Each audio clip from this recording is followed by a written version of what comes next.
안녕하세요. 오늘도 사연살롱을 찾아주셔서 감사합니다. 3살 아들을 키우는 솔로 맘이에요. 아이를 키우는 엄마로서 할 말은 아니지만 살아보니 도망치는 건 부끄러운 일일지라도 때로는 인생에 도움이 되는 것 같더군요. 아니다 싶을 땐 끝내는 걸 두려워하기보다는 핸디캡이 있더라도 과감히 그만두는 게 결과적으로 나은 선택이었거든요. 적어도 제 경우엔 말이죠. 세상에서 가장 불쌍한 사람은 엄마가 없는 사람이라더니 그 말이 맞았어요. 혼자 살 때도 그랬지만 특히 결혼을 하고 보니 엄마의 빈자리가 그렇게 크게 느껴질 수가 없었거든요. 저는 한부모 가정에서 자랐어요. 엄마가 몸이 안 좋으셔서 일찍 돌아가시는 바람에 아빠랑 단 둘이 살아야 했거든요. 아빠는 워낙 무뚝뚝하신 데다 평생 일밖에 모르고 사신 분이에요. 엄마가 살아계실 때도 집보다는 일이 우선인 분이셨죠. 그래서 한때는 그런 아빠를 미워하며 살기도 했어요. 아빠가 조금만 더 엄마한테 신경을 써주셨다면 엄마가 그렇게 일찍 세상을 떠나지는 않았을 거라고 원망했었거든요. 엄마가 40도 안 된 나이에 세상을 떠나자 아빠는 전보다도 더 일에 빠져 사셨어요. 덕분에 건축가로서 국내외에서 상도 받고 업계에서 인정도 받으셨죠. 반면에 초등학교 6학년이던 저는 모든 걸 제 스스로 해나가야 했어요. 물론 집안 살림은 도우미 아주머니가 해주셨지만 엄마 손이 필요한 부분은 고스란히 제 몫이었거든요. 한창 2차 성징이 일어날 때라 속옷이며 여성용품을 구입하고 사용하는 방법을 배워야 했지만 제게는 그런 걸 가르쳐줄 사람이 없었어요. 주변에 친척이 없었거든요. 그렇다고 얼굴 보기도 힘든 아빠한테 물어볼 수도 없고 난감했죠. 다행히 도우미 아주머니께서 제 딱한 사정을 아시곤 저를 데리고 속옷 가게도 가주시고 쇼파에 들러 생리용품 고르는 법도 가르쳐 주셨어요. 아주머니가 없었다면 어린 제가 혼자 감당하기 힘들었을 거예요. 아주머니 역시 가족이 군대에 간 아들 하나뿐이라 외로운 제 처지를 누구보다 잘 알아주셨어요. 하지만 아주머니도 저희 집에 오래 계시지는 못했어요. 군대에서 제대한 아들과 함께 살게 되셨거든요. 그래서 저희 집 일을 그만두셔야 했으니까요. 출퇴근하기엔 거리가 너무 멀다는 게 이유였죠. 아주머니가 떠난 후로는 1일 파출 아주머니가 오셨었는데 아무래도 함께 사는 게 아니라서 일이 끝나자마자 퇴근하기 바쁘셨죠. 때문에 딱히 얘기를 나눌 시간은 없었어요. 그래서 혼자 감당하기 힘든 일이 생기면 전에 계시던 아주머니께 전화를 걸어 여쭤보곤 했어요. 저희 집 일을 그만둔 상태라 귀찮은 제 전화를 받아주실 필요는 없었지만 그래도 아주머니는 늘 반갑게 제 전화를 받아주셨어요. 제게는 아빠보다 더 가까운 가족 같은 분이셨기에 아주머니와의 관계는 이후로도 쭉 이어졌어요. 늘 일에 빠져 사시던 아빠는 제가 대학교 2학년 때 세상을 떠나셨어요. 심근경색이라고 했지만 따지고 보면 과로사였던 거죠. 휴일도 없이 사무실과 현장을 오가며 일을 하시더니 야근을 하시다가 책상에 엎드린 채 그렇게 되셨어요. 다음 날 회사에 출근한 직원들이 아빠를 발견하고 병원으로 옮겼지만 이미 숨이 멎은 뒤였죠. 그렇게 아빠는 저만 남겨두고 황망히 세상을 떠나셨어요. 아빠의 장례를 치르면서 기댈 곳 하나 없던 저는 아주머니께 전화를 했는데 그동안 제 전화를 잘 받아주시던 아주머니조차 연락이 안 되더라고요. 저는 혼자 상주석에 앉아서 그제야 내가 고아가 됐다는 걸 깨닫게 되었죠. 시간이 흘러 혼자 살기에 익숙해질 즈음에야 아주머니와 연락이 됐는데 알고 보니 저희 아빠가 돌아가셨던 그 즈음 아주머니 아들도 교통사고로 세상을 떠났었더라고요. 그래서 식음을 전폐하고 자리에 누워 계셨다고 하더라고요. 그 말을 들으니 한때나마 아주머니를 원망했던 제 자신이 창피했어요. 남의 아픔은 생각도 못한 채 내 손톱 아래 가시만 아프게 느낀 것 같아서요. 그렇게 각각 혼자가 된 아주머니와 저는 종종 연락을 하며 지내게 되었어요. 하지만 시간이 지날수록 연락을 하는 횟수도 줄고 통화를 하면서도 딱히 할 말이 없어서 안부나 묻고 끊는 정도가 되었죠. 아빠도 없이 커다란 2층 저택에 혼자 살게 된 저는 밤만 되면 그렇게 두려울 수가 없었어요. 집이 큰 만큼 집안에 어둠이 내려앉은 곳도 많았으니까요. 그래서 밤새도록 온 집안의 불을 환히 밝히고 살았던 적도 있어요. 보지도 않으면서 거실 TV도 시끄럽게 틀어놓고 말이죠. 적막한 집에서 혼자 버티는 게 그렇게 힘들더라고요. 그러다 도저히 이렇게 살 수는 없어서 학교 근처에 원룸을 얻어서 이사를 했어요. 빌트인이라 큰 가구는 집에 놔두고 당장 쓸 옷까지만 캐리어에 담아갔죠. 이런 상황을 아는 친구들은 차라리 그 집을 팔고 아파트로 이사를 하라고 했지만 그럴 수 없었어요. 저희 집은 아빠가 엄마를 위해 지은 집이거든요. 집안 구조 하나하나에 엄마에 대한 사랑이 묻어나 있어서 도저히 못 팔겠더라고요. 게다가 엄마와의 추억도 고스란히 남아 있었으니 더더욱 그랬죠.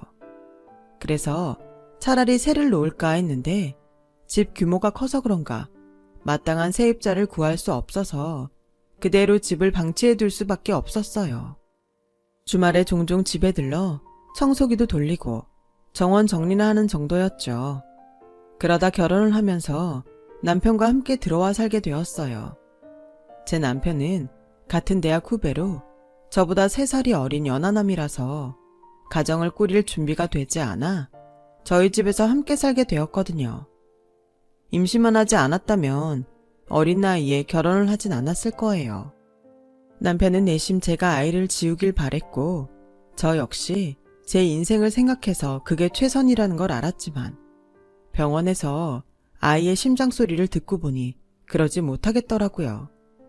그래서 낳기로 결심하게 되었죠. 돈이라면 아빠한테 받은 집과 재산이 있어서 우리 둘만 굳게 마음먹으면 못 해낼 일도 아닌 것 같았거든요. 시댁에서도 당신 아들이 변변한 직업이 있는 것도 아니고 아직 병역 문제도 해결하지 못한 처지라 딱히 결혼을 반대하지는 않았어요. 좀 이른감이 없진 않다만 어차피 할 결혼 일찍 해서 생활의 안정을 찾는 것도 나쁘진 않은 것 같다. 집이야 니네 집이 비어있으니 거기서 살면 그만이고 살림도 다 있으니 혼수도 필요 없고 안 그러니? 시부모님이 일찍 이혼을 하신 탓에 양가 통틀어 어른이라고는 어머님 한 분뿐이라서 모든 결정은 어머님 뜻대로 이루어졌어요. 그때까지만 해도 저 역시 오히려 그게 편하고 좋았고요. 하지만 그로 인해 제가 관과했던 부분이 수면 위로 올라오면서 점차 갈등이 고조되기 시작했어요. 예를 들면 집 문제만 해도 그랬어요. 예, 그 큰 집에서 니들 둘이 사는 게 말이나 되니? 게다가 다음 달이면 성욱이도 군대에 갈 텐데 너 혼자 그 큰 집에서 어떻게 살아? 게다가 홀몸도 아닌 애가 말이야. 그래서 말인데 이참에 합가하자. 식구라고 해봐야 나랑 예지밖에 더 있니? 그 집에 남아도는 게 방인데 우리 2사람 살 방이 없을까? 네가 생각해도 그게 낫겠지? 솔직히 시어머니랑 시누이까지 함께 사는 건 불편하고 싫었지만 어머님 말씀대로 큰 집에서 혼자 사는 것도 무서워서 그러자고 했어요. 그게 불행의 시작이 될 줄은 꿈에도 모른 채 말이죠. 아빠가 쓰시던 안방은 어머님 차지가 되었고 아빠의 서재는 시누이가 쓰게 되었어요. 저는 그대로 2층 제 방에서 지내게 되었고요. 시댁과 합가를 하고 얼마 안 돼서부터 저희 집은 완전 남의 집처럼 모든 게 변해버렸어요. 집안에 최소한의 가구만 두고 살던 우리 집에 어머님이 쓰시던 냉장고와 김치냉장고, 소파와 오래된 재봉틀까지 두 집 살림이 합쳐지니 집이 꽉 차버렸거든요. 게다가 어머님 성격이 밖에서 들어올 때 뭘 자꾸 주워오시는 편이라 마당이며 온 집안은 쓰레기에 가까운 물건들이 가득 쌓이게 되었어요. 거기다 시누이는 어찌나 게으른지 제 방 청소는커녕 온 집안에 옷이며 먹다 버린 과자 봉지, 택배 상자들을 너저분하게 늘어놓고 살았어요. 딸이 그런데도 어머님은 치우라는 말 한마디 없이 저만 들들 볶아대셨죠. 넌 청소도 안 하고 사니? 집안 꼴이 이러면 내가 말 안 해도 알아서 치워야지. 시애미한테 치우라고 놔두는 거냐 뭐냐? 임신해서 몸무거워 못했단 소리는 하지 마라. 의사들도 그러더라. 임신 중에 산모가 움직여야 태아도 건강하고 잘 자란다고. 제가 휴학하고 집에 있는 게 내내 눈에 거슬렸던지 어머님은 저를 볼 때마다 눈치를 주셨어요. 안 그러려고 해도 잠은 쏟아지고 몸은 천근만근으로 무거운데 말이죠. 거기다 남편이 군입대를 하고부터는 아예 아침부터 제 방문을 벌컥 여시곤 청소며 빨래를 시키셨어요. 고등학교를 졸업하고 집에서 놀고 있는 시누이한테는 아무 말 없으시면서요. 여우 같은 시누이는 제 방에 몰래 들어와 빼기며 향수, 화장품은 몰래 쓰기 일쑤였고 심지어 지하 창고에 몰래 넣어둔 저희 엄마 목걸이까지 몰래 하고 다니곤 했어요. 몸도 힘들고 정신적으로도 너무 힘이 들어서 밤마다 베개가 젖도록 울면서 자곤 했죠. 그러다 결국 사단이 나고 말았어요. 그날따라 아침부터 배가 뭉치고 뻐근한 게 이상 징후가 보였는데 어머님이 병원에 가겠다는 저를 잡곤 꾀병 부리지 말라며 훈계를 하시지 뭐예요. 순간 눈앞이 노래지고 정신이 혼미해지면서 그대로 소파에 푹 파묻혔어요. 눈을 떠보니 병원이더군요. 제가 정신이 들자 어머님은 전과는 다른 모습으로 다정하게 그러시더군요. 그러게 몸 조심하라고 내가 몇 번이나 말했잖니. 아휴, 이미 엎질러진 물 이제 와 이런 소리 해봐야 어쩌겠니. 애는 또 가지면 되니까 이참에 몸이나 추스러라.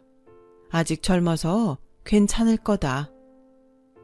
그게 무슨 말씀이세요? 그럼 뱃속에 아이가 잘못됐다는 말씀이세요? 그러게 병원에서 많이 움직이지 말라고 했다는데도 어머님이 그렇게 일 시키신 거잖아요. 괜찮다면서요. 어머님이 그러셨잖아요. 아니 얘가 어디서 바락바락 대들어. 네가 네 몸 간수 못해서 유산한 걸 왜 내 탓을 해. 얘 아주 웃기는 애네. 말이 났으니 말인데 나 때는 말이다. 유산을 하면 시부모님한테 죄송해서 얼굴도 못 들었어. 지 자식 잡아먹은 여자는 소박을 맞아도 할 말이 없는 거라고. 아무리 애미애비 없는 애라지만 이렇게 막대 먹은 애인 줄은 몰랐다. 시끄러우니까 질질 짜지 마. 누가 보면 지 부모가 죽은 줄 알겠네. 방금 자식을 잃은 제게 어머님은 모진 말들을 쏟아내셨어요. 부모님도 돌아가시고 남편도 군대에 간 마당에 내 편이 되어줄 사람은 곁에 아무도 없었어요. 그런 제게 어머님과 시누이는 모든 걸 제 탓으로만 넘겨버렸죠. 생각해보면 그때 이혼을 했어야 했는데 24세 이혼녀가 된다는 게 두려워 꾹 참았던 게 천추의 한이네요. 그날 이후 저는 남편이 제대하기만을 손꼽아 기다렸어요. 남편이라도 돌아오면 조금은 숨을 쉬고 살 수 있을 것 같았거든요. 그렇게 기다리던 남편은 100일 휴가를 받아 나왔고 제 유산 소식을 듣고는 저만큼이나 가슴 아파하더라고요. 이러니 저러니 해도 내 편은 남편뿐이다 싶더군요. 한동안 집에서 빤빤히 놀던 시누이는 갑자기 결혼을 하겠다며 집에 남자를 데리고 왔어요. 팔이며 뒷목에 문신이 새겨진 걸로 봐서는 평범한 사람은 아닌 것 같더라고요. 어머님도 그 모습을 보고는 못마땅한 표정으로 일관하셨어요. 그런데 그 남자가 대뜸 무릎을 꿇더니 그러지 뭐예요. 제가 한때 철이 없어서 나쁜 짓도 많이 하고 주먹질도 했습니다만 지금은 정신 차리고 조그마한 횟집을 하며 살고 있습니다. 허락만 해주신다면 예제 아끼면서 열심히 살아보겠습니다. 제가 마음에 안 차는 사윗감인 거 잘 알고 있습니다. 하지만 옆에 두고 보시면 그래도 이놈이 진국이구나 하실 겁니다. 그러니 결혼 허락해 주세요. 우락부락한 외모와 달리 진솔한 모습에 어머님은 마음을 돌리셨고 번갯불에 콩국도 서둘러 결혼식을 올렸어요. 둘이 죽고 못 산다는데 말릴 이유가 없었으니까요. 눈에 가시였던 시누이가 출가를 하자 전보다 제 삶은 나아졌어요. 어지르는 사람 하나 빠지고 나니 집안 살림을 하는데 힘도 덜 들고 무엇보다 어머님이랑 편먹고 저를 괴롭히던 시누이가 없으니 마음고생도 전보다 훨씬 덜했거든요. 신혼 재미에 빠져 연락도 뜸하던 시누이는 신혼여행에서 돌아온 지 한 달도 안 돼 임신 소식을 알렸어요. 허니문 베이비였죠. 시누이의 임신 소식을 듣자 그동안 많이 진정됐던 마음이 요동치더라고요. 빛도 보지 못하고 사라져버린 내 아이 생각도 나고 그렇게 부러울 수가 없었어요. 배가 점점 불러오는 아내를 위해 시시각각 변하는 시누이 입맛을 따라 족발이며 딸기, 만두를 사러 다니는 서방님을 보니 부럽더라고요. 저는 결혼하고 얼마 안 돼 남편이 군대에 가버리는 바람에 저런 호사조차 제대로 누려보지 못했으니까요. 게다가 시어머니와 시누이 등살에 하루하루 눈물의 연속이었으니까요. 그런데 어른들이 그러잖아요. 임신 안 되는 여자가 아이를 가질 수 있는 가장 좋은 방법은 시샘이라고요. 시누이 임신 소식에 부러워하던 저도 임신을 하게 된 거예요. 남편이 군대에서 포상 휴가를 받고 나온 적이 있는데 그때 임신이 된 것 같더라고요. 이번 아이만큼은 반드시 지켜내야겠다는 생각에 어머님이 뭐라고 하시든 상관 않고 병원에서 하라는 대로 잘 지키며 지냈어요. 비록 남편이 곁에 없어서 시누이처럼 먹고 싶은 거 사다 달라는 말은 못했지만 그래도 요즘은 배달 어플도 발달돼서 스스로 시켜 먹을 수 있어서 그 정도 문제는 간단히 해결되었죠. 출산 전엔 남편도 제대를 할 테니 저도 세상 부러울 거 없는 임산부로 살 수 있을 거란 꿈에 부풀어 있던 어느 날 드디어 시누이가 출산을 한 거예요. 2.8kg 딸이었어요. 시누이는 미웠지만 아기는 예쁘더군요. 갓 태어나서 이목구비도 흐리고 온통 벌건 상태였지만 고사리 같은 손가락을 꼬물거리는 게 그렇게 예쁠 수가 없었죠. 제 눈에도 이렇게 예쁜데 어머님 눈엔 얼마나 예뻤겠어요. 그런데 기왕 낳을 거 떡두꺼비 같은 아들을 낳으면 좀 좋아? 하필 지 같은 딸을 낳았다니? 암튼 애 낳느라 수고했다. 근데 이거 하나는 알아둬라. 내가 그간 너랑 니 오라비 키우느라 고생을 좀 했니? 그래서 이번에 고향 친구들이랑 여행을 가기로 했다. 네가 출산을 빨리 하는 바람에 날짜가 겹쳐서 산후조리는 못 해주겠구나. 그래도 네 새언니가 있으니 내가 안심하고 떠날 수 있겠다. 며느라, 예지 산후조리는 네가 해라. 산후조리를 해봐야 뭐 있니? 세탁기 좀 돌려주고 미역국이나 끓여주면 그만이지. 청소야 김서방이 알아서 하겠지. 안 그런가 김서방? 그 말에 서방님은 떨떠름한 표정으로 알겠다고 했어요. 시누이는 이게 무슨 말도 안 되는 소리냐며 버럭 질러댔죠. 가장 황당한 사람은 저인데 말이죠. 어머님, 저도 배가 많이 불러서 그건 좀 힘들 것 같은데요. 제 몸 하나 건사하는 것도 힘든데 어떻게 산후조리를 도와요. 그러지 마시고 여행 좀 미루시면 안 될까요? 그리고 아가씨도 많이 서운해하잖아요. 됐어 언니. 나도 저렇게 매정한 엄마한테 도움받기 싫어. 엄마, 그러는 거 아니야. 김서방이 엄마한테 좀 잘했어? 용돈이며 엄마 좋아하는 화과자며 받을 땐 좋아하더니 정작 엄마 손 필요할 땐 나 몰라라 할 수가 있어? 나도 시어머니만 있었으면 엄마한테 산후조리 해달란 말 안 해. 내 얼굴에 먹칠을 해도 유분수지. 이 보기 창피하게 어쩜 이래? 딸 산후조리 대신 여행을 가겠다고? 왜? 아들 손주 아니고 손녀라 그러는 건 아니고? 정말 너무한다. 신우이가 서럽게 우는 바람에 저까지 산후조리 못해주겠다는 말을 할 수가 없어서 조용히 자리를 빠져나왔어요. 혹여 이번에도 아이가 잘못되면 어쩌나 한 걱정을 하면서 말이죠. 이틀 뒤에 어머님은 기어이 친구분들과 해외로 여행을 떠났고 저는 신우이 내외를 따라 신우이 집으로 갔어요. 신우이도 저도 출산은 처음이라 막막한 건 똑같았죠. 그저 인터넷에서 가르쳐주는 대로 흉내를 내면서 해야 할 것과 절대로 해서는 안 되는 것들을 가려가며 전전긍긍하는 날들이 이어졌어요.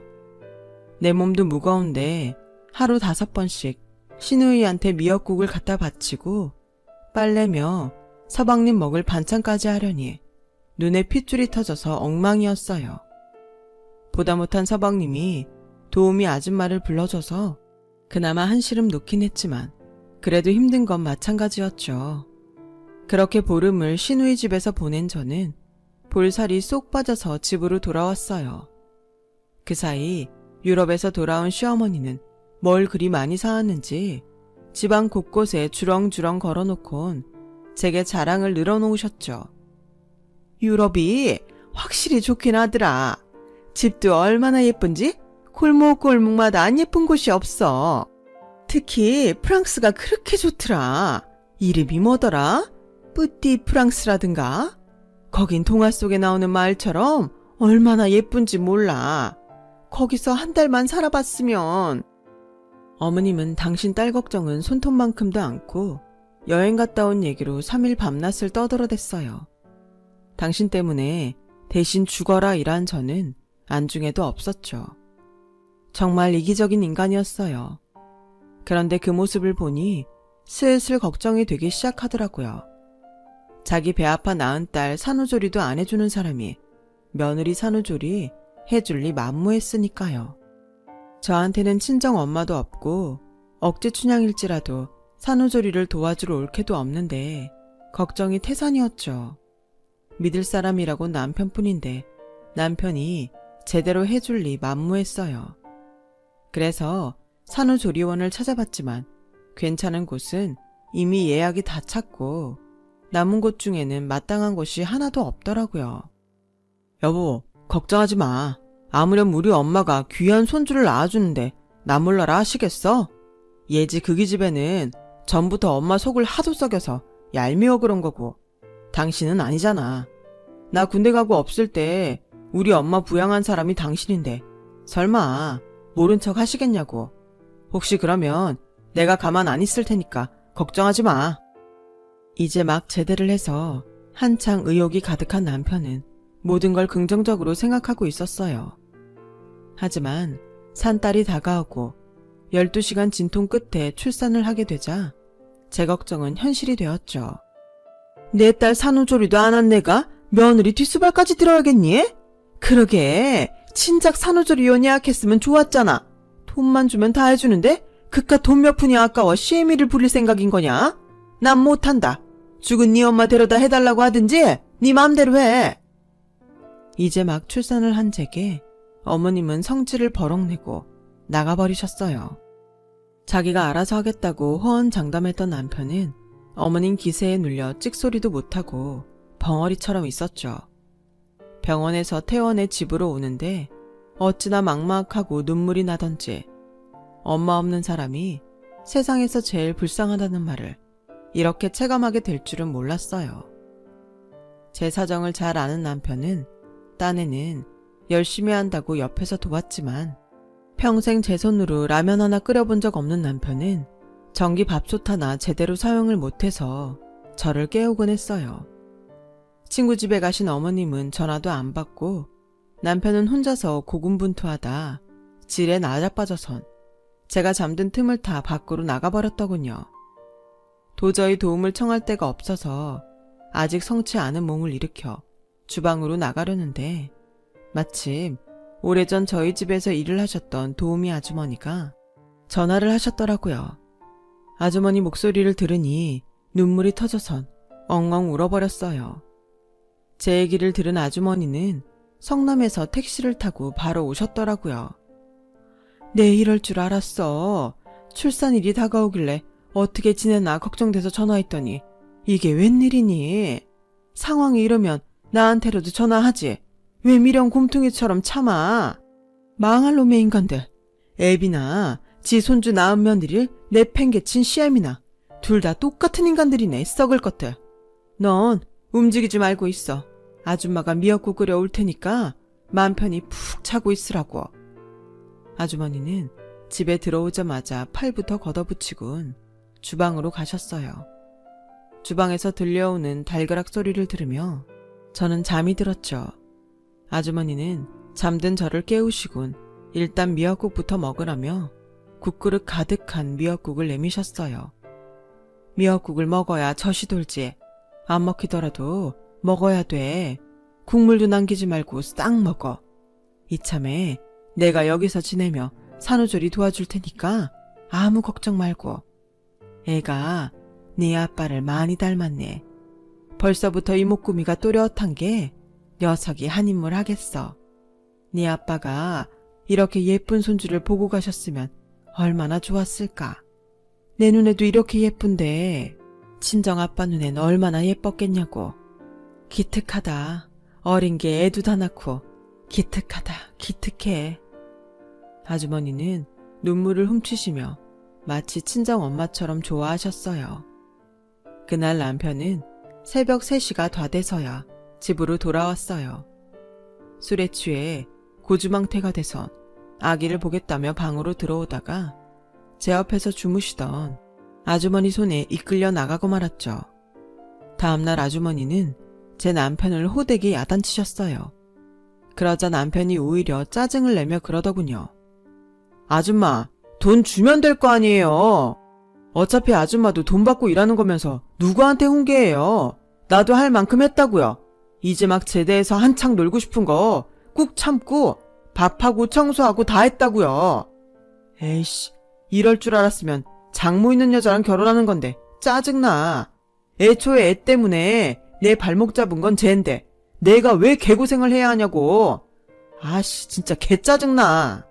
그러게, 내가 애 떼라고 했을 때 뗐으면 너나 나나 이런 고생 안 해도 됐잖아.